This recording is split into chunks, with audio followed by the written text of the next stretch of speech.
जय श्री राम। हर हर महादेव। आशा है आप सब स्वस्थ और मस्त होंगे। 13 जनवरी से भारत के प्रयागराज में महाकुंभ की शुरुआत हो चुकी है और दिन प्रतिदिन दर्शनार्थी बढ़ते ही चले आ रहे हैं। जैसा कि अनुमान है कि 45 करोड़ दर्शनार्थी यहाँ पहुँचेंगे। प्रतिदिन 1 से 1.5 करोड़ लोग वहाँ पहुँच रहे हैं, स्नान कर रहे हैं, गंगा जी में डुबकी लगा रहे हैं और संत महात्माओं के, साधु संतों के दर्शन का लाभ उठा रहे हैं। ये जो वहाँ लाखों की संख्या में साधु संत महाकुंभ में पहुँचे हैं, ये इनके दर्शन आप सिर्फ इसी समय कर सकते हैं। इसके बाद कुंभ समाप्त होने के पश्चात ये कहाँ चले जाएंगे ये आपको भी नहीं पता, किसी को नहीं पता। ये अपनी अपनी कंदराओं में, गुफाओं में कहाँ पहुँच जाएंगे, हिमालय में, और अपनी साधना और तपस्या में लीन हो जाएंगे। एक से एक चमत्कारी बाबा, एक से एक हठ योगी वहाँ पर आए हुए हैं, जो अपने कुछ चमत्कार भी साथ साथ में दिखा देते हैं। और ऐसा आयोजन हो रहा है कि आप यहाँ से बस पहुँच जाइए, आपको भोजन की व्यवस्था, रहने की व्यवस्था सारी की सारी मुफ्त मिल रही है। वहाँ आपको सोचने की आवश्यकता नहीं है कि आप खाना कहाँ खाएंगे, भोजन कहाँ करेंगे, रुकेंगे कहाँ, रहेंगे कहाँ। सभी बड़े बड़े मंडलाधीशों ने अपने अपने आश्रम फैला के खोल के रखे हैं, जिसमें उनके पूजा, प्रार्थना, भजन, कीर्तन ये सब चल रहे हैं, कथा चल रही है, प्रवचन चल रहे हैं और वहाँ पर श्रद्धालु शामिल होकर उनके वहीं रह रहे हैं, वहीं भोजन प्राप्त कर रहे हैं। तो ऐसी व्यवस्था देखकर पूरा विश्व स्तब्ध है। पूरा विश्व इसको बड़ी श्रद्धा और आश्चर्य के साथ देख रहा है कि इतना अच्छा आयोजन कितने भव्य रूप से हो रहा है। और जितनी तो किसी देश की जनसंख्या भी नहीं है, कई देशों की, उतनी जनसंख्या में लोग प्रतिदिन एक छोटे से प्रयागराज में पहुंच रहे हैं, रह रहे हैं और बिना किसी बाधा के वो वापस हो रहे हैं। और ये संख्या हर दिन बढ़ती चली जाती है। ऐसे आयोजन को देश के ही नहीं, विदेश के से भी श्रद्धालु आ रहे हैं, पर्यटन के रूप में नहीं, पूरी श्रद्धा, भक्ति और विश्वास के साथ। स्टीव जॉब्स जो एप्पल के मालिक थे, उनकी पत्नी भी महाकुंभ में पधारी और उन्होंने वहाँ 2 या 3 दिन रुकने का अपना पहले से तय कर रखा था। वहाँ पे जिस अखाड़े से वो जुड़ी हैं, वहाँ के साधु जो संत हैं, उन्होंने उनका नाम कमला रखा है। इसी तरह से भारत की प्रसिद्ध इन्फोसिस की नारायण मूर्ति जी की पत्नी सुधा मूर्ति जी पूरी सादगी के साथ वहाँ शामिल हुई। और ऐसे बहुत सारे नामी ख्यातिनाम लोग वहाँ पहुँच रहे हैं और अपने आप को धन्य मान रहे हैं। जो भी वहाँ से लौटता है वो वहाँ से प्रशंसा किए बिना नहीं लौटता। लेकिन हमारा देश बहुत विचित्र है। हमारे देश में जहाँ ऐसे लोग भी हैं, श्रद्धालु भक्त, वहाँ ऐसे लोग भी हैं जो इसके आरंभ होने के पहले से ही इसकी आलोचना करते चले आ रहे हैं, और आलोचना भी ऐसी कि जिसके सुनकर आपको भी क्रोध आ जाए। इनकी बुद्धि पर तरस आता है, इनके अंग अंग में आग लगी हुई है कि ये इतना बड़ा आयोजन, वो भी हिंदुओं का, कैसे हो रहा है, क्यों हो रहा है। और सबसे ज़्यादा बड़ी बुरी बात तो उनको ये है कि इसके आयोजनकर्ता दो महान संत जिन्होंने इस बार बागडोर संभाली है, मोदी जी और योगी जी के द्वारा हो रहा है। तो आज इसके कारण उनके लिए तो ये समझ नहीं आ रहा है कि इसके हम क्या करें, कैसे जवाब दें। तो जिस तरह से वो बच्चे चिढ़ के कुछ भी बोलने लगते हैं, उसी तरह की बातें ये लोग भी करें।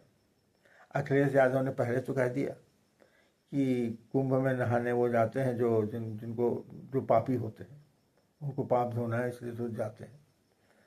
फिर आखिर में जब देखा उसने कि इससे हमारा नुकसान हो रहा है, तो फिर आखिर झक मार के खुद पहुंचा।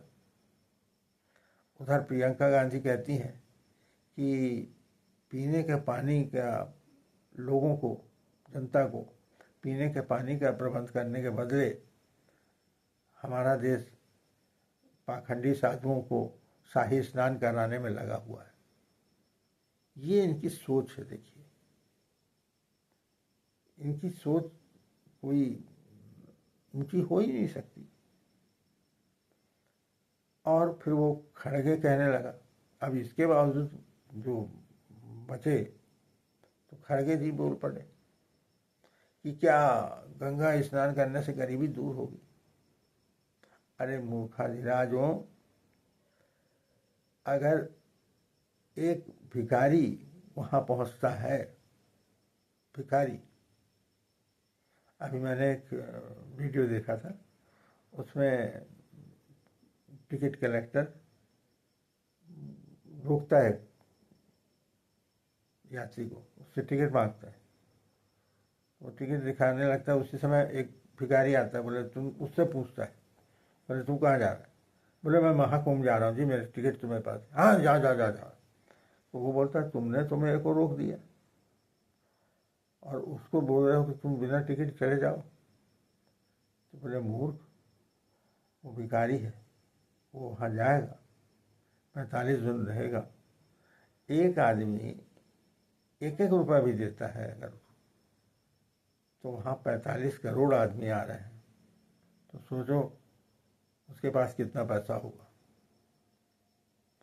अरे महाकुंभ में तो समझिए ना, तो आपको ऐसा है, अन्य क्षेत्र खुला हुआ है,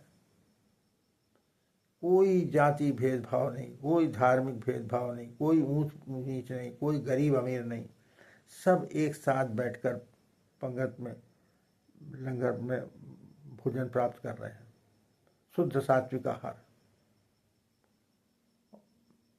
बकायदा जो लोग छुरी कांटे से खाते थे, वो हाथों से खा रहे हैं। तो इससे आप अंदाज लगाइए, ये जो हिंदू धर्म पर लांछन लगाते थे, जाति का, भेदभाव का, ऊंच नीच का, गरीब अमीर का, उनके मुंह पर कितना बड़ा तमाचा है कि देखो ये है सनातन धर्म, जहाँ पर कोई भेदभाव नहीं है। वहाँ आप पहुँच जाइए, आपको ना तो रहने की चिंता करनी, ना भोजन की चिंता करनी, आपकी सारी व्यवस्थाएं वहाँ पे मौजूद हैं। और सुरक्षा की तो ऐसी व्यवस्था की गई है कि जैसी अब से पहले कभी नहीं हुई थी। ड्रोन से निगाह रखी जा रही हैं, टीवी सीसीटीवी लगे हुए हैं, और पुलिस वालों को तो विशेष ट्रेनिंग दी गई है अच्छा व्यवहार करने की। आप आश्चर्य में पड़ जाएंगे कि ये पुलिस वाले हैं, इस नम्रता से वो बात कर रहे हैं। अभी भी जो घटना हुई थी उस समय डीएम साहब जो घोषणा कर रहे थे, आप उनकी बातें सुनिए, कितनी नम्रता और कितने प्रेम से बात कर रहे थे। तो ऐसी व्यवस्था को देखकर इन बेचारों को तो जलन होना स्वाभाविक है ही। अब उनको अपना भविष्य अंधकार में दिख रहा है, और हिंदुओं में एकता देखकर इनकी एकदम समझिए नानी मरने लगी। तो ऐसी स्थिति में इनको ये संभव था, जब ये आरंभ हुआ था तभी मेरे मन में शंका हुई थी कि जब इतना बड़ा आयोजन इतने अच्छे तरीके से हो जाएगा तो फिर कल के रोज तो सब जगह इन्हीं का डंका बजेगा, मोदी योगी का, तो बाकी लोग को क्या करेंगे। तो हो सकता है कि कहीं ये लोग कोई साजिश ना करें।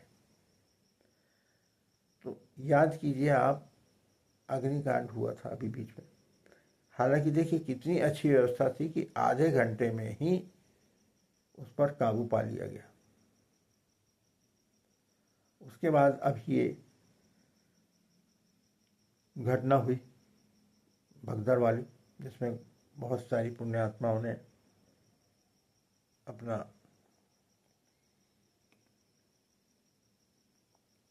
बलिदान दे दिया। ऐसी स्थिति में किसी साजिश से वो नकारा नहीं जा सकता। एक इसके लिए जांच जरूरी है, और जांच चालू भी कर दी गई है, और इसके बाद में पता चल ही जाएगा कि ये साजिश थी या दुर्घटना थी। यद्यपि इस भगदड़ में बहुत हद तक वहाँ पर की जनता भी दोषी है, जो डीएम के बार बार घोषणा करने के बावजूद उस पर उन्होंने ध्यान नहीं दिया। इसके साथ साथ एक बात मैंने और ध्यान दी, और वो ये थी कि किसी तरह से भी महाकुंभ में धब्बा लगाने की कोशिश की जाएगी। IITN बाबा जैसे आदमी को मीडिया ने बहुत उछाला, बहुत वायरल किया गया उसका, बार बार हर चैनल वाले पहुंच जाते थे, जाके मुझसे इंटरव्यू ले रहे। तो इस प्रकार के लोगों का, जिसके बारे में वहीं के अखाड़े के साधु सन्यासियों ने कहा कि वो थोड़ा सा मानसिक रूप से विकृति है, उसमें मानसिक विकृति, इस वजह से वो इस प्रकार की बातें कर रहा है। लेकिन आप सब लोगों को उन पर ध्यान देने की आवश्यकता नहीं है। तो अब ऐसे जब वहाँ इतने बड़े बड़े महान संत पहुँचे हैं, उनके तरफ देखना, उनसे मिलना छोड़ के इस तरह के ऐसे छोटे मोटे लोगों को पकड़ कर कि अरे IIT छोड़कर आ गया, अरे इससे भी बड़े बड़े लोग हैं, आपने सुना नहीं होगा मीडिया वालों, ऐसे लोग हैं कि जिनको सुन के तुमको आश्चर्य होगा कि कैसे कैसे लोग ये महात्मा बन गए, साधु बन गए। वो एक IIT छोड़ पढ़ा हुआ और नौकरी छोड़कर आया है, ये बताया कर बड़े शाबाशी लेने की आवश्यकता नहीं है कि कोई बहुत बड़ी बात हो गई। अब इसी बीच में वो एक मॉडल एंकर वहाँ पहुँच गई, और उसने कैसा क्या जुगाड़ जमाया, कैसा क्या भरवाया, और वो सीधे वहाँ पर शामिल हो गई, हाथी पे बैठ गई, रथ में बैठ गई। तो ये बात बहुत नागवार गुजरी लोगों को। और जैसे ही जब इस बात पर विवाद पैदा हुआ तो उसे वहाँ से निकाल दिया गया। तो यदि वो वहाँ पर वो सच्ची श्रद्धा भक्ति के कारण गई होती तो वो कभी भी उसको लेकर, उसको निकाल दिए जाने को लेकर इतनी ज़्यादा आक्रोशित नहीं होती। उसने बड़ा रो कर नाटक किया और ये बताया कि अब मैं कभी नहीं आऊँगी यहाँ। जो जब कोई व्यक्ति संसार से ध्यान हटाकर प्रभु की भक्ति में लीन होता है, तल्लीन हो जाता है, तो उसे फिर अपने मान सम्मान की कोई परवाह नहीं होती। तो जैसे ही उसको हटाया गया उसको तुरंत याद आ गया कि नहीं, अरे ये सब बकवास है, ऐसा है, मेरे को ऐसा निकाल दिया गया वैसा। तो ये सारे लोग ना केवल अपनी पब्लिसिटी के लिए पहुंचे थे या विशेष रूप से भेजे गए थे, ये बात भी जांच का विषय है कि क्या उनको किसी ने विशेष रूप से वहाँ पर भेजा और इस तरह से उसका फायदा उठाया कि इसमें विवाद हो और ये किसी तरह से एक लांछन लगे कि भाई इस तरह के काम चल रहे हैं। तो इन पे जांच तो जरूरी है, क्योंकि जलने वालों की संख्या नहीं है। आज तो जो भी कुंभ में जा रहा है और वहाँ से लौट रहा है वो वहाँ की प्रशंसा किए बिना थक नहीं रहा। मैं जितने लोगों से मिला सब लोगों ने भूरी भूरी प्रशंसा की। हाँ, मैंने बताया ना, जैसे अभी इस तरह के जलने वाले लोग हैं तो वो तो सवाल ही नहीं उठता उन लोगों का। आज ही मुझे पता चला कि कुछ ऐसे लोग भी हैं जो यहाँ आकर आलोचना कर रहे हैं। तो मैंने उनको कहा कि वो एक शादी अपने घर में करते हैं, उसका आयोजन भी की व्यवस्था में भी नहीं ठीक से कर पाते। एक छोटी सी शादी जिसमें कुछ परिवार शामिल होते हैं, परिवार के लोग, उसमें भी वो लोग खुश नहीं कर पाते हर किसी को। तो वहाँ तो इतना विशाल आयोजन कि विश्व का इतना बड़ा आयोजन कभी कहीं नहीं होता, ना हुआ है ना होगा। उस आयोजन की इतनी सुंदर व्यवस्था करना किसी मामूली व्यक्ति की बात नहीं है। जरूर मोदी जी और योगी जी पर प्रभु की विशेष कृपा दृष्टि है, तभी ये संभव हो सका। उनमें इतनी शक्ति बुद्धि प्राप्त हुई कि वो इस आयोजन को कर सके। ये बिना ईश्वरीय कृपा के संभव नहीं हो सकता। छोटे से आयोजन तो तुम कर नहीं सकते, अब तुम इतने बड़े आयोजन को की आलोचना कर रहे हो, तुमको शर्म आनी चाहिए। एक दर्शनार्थी के रूप में जाते हो, आप जब कभी दर्शन के लिए जा रहे हैं तो आपको वहाँ पर प्रभु से जो मिले वो स्वीकार करना चाहिए। वहाँ आप अपनी व्यवस्था कैसी है, ये क्या कैसा है, या किसी ने हमारे साथ गलत कर दिया, ये नहीं लिखा जाता। ये सब कोई आप घूमने नहीं गए हो, कोई होटल में जाकर नहीं रुके हो, होटल की व्यवस्था ठीक नहीं है। यहाँ आप प्रभु की काम से गए हैं, आप वहाँ बुराई निकालने जाओगे, ये उचित नहीं। तो ये बातें तो हैं कि हम प्रभु से प्रार्थना यही करते हैं श्री शंभू भोलेनाथ से, इस आयोजन को पूरी तरह सफल बनाएं और बिना किसी विघ्न बाधा के यह पूर्ण हो और ऐसे साजिश करने वालों का पर्दाफाश हो और उन्हें कड़ी से कड़ी सजा मिले। हिंदू समाज समझ तो चुका है ऐसे लोगों को, इनको वो दंड मिलना भी शुरू हो गया है। तो आप सब लोग भी अगर यदि महाकुंभ नहीं पहुँचे हैं तो प्रयास कीजिए कि आप सब भी जाएं और एक बार स्वयं वहाँ की व्यवस्था का अवलोकन करें, क्योंकि ये अवसर वास्तव में बहुत कम आते हैं जीवन में। ये ऐसा अवसर अब 144 साल बाद होगा जब महाकुंभ होगा, तब हम में से कोई भी नहीं होगा। तो आज के लिए हम यहीं विराम देते हैं, प्रभु से प्रार्थना करते हुए कि वो इस कार्यक्रम को सफल और ऐसा बनाए कि हमारा देश विश्व में अग्रणी बनकर शीघ्र ही सामने आए। और मोदी जी और योगी जी को तो जितनी उनकी प्रशंसा की जाए कम है। तो आज हम यही विश्राम करते हैं। यदि आपको इसी वीडियो पसंद आया हो तो लाइक कर दीजिएगा, कृपया कमेंट कर सकें तो कमेंट करिए, और शेयर कर सकें तो शेयर कीजिए। बहुत बहुत धन्यवाद। जय श्री राम। हर हर महादेव। वंदे मातरम।